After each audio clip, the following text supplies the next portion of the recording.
Hey everyone, welcome back to our channel. Today I'm going to show you how you can change mouse cursor in your Windows in a very simple way.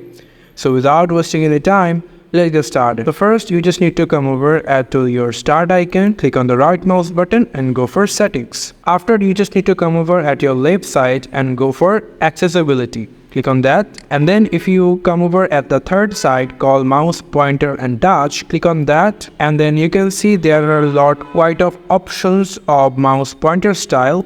You can choose inverted or you can choose this color. If you want to change the color, you can do it by clicking on this. You can choose any of your preferable color. You can see.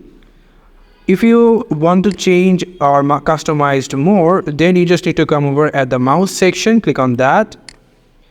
And then if you scroll down a little bit, you will find additional mouse settings. So click on that.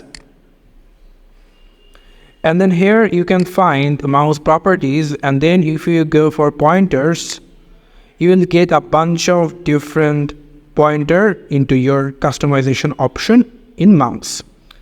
So if you want to change or browse any of your preferable mouse pointer, you can choose from here also. So I will going to check this one from here, handwriting, and for that you just need to click on apply and then click OK. So this is how you can change mouse cursor into Windows 11 or 10. Thank you so much for watching this video. I hope to see you in other videos. Till then, goodbye.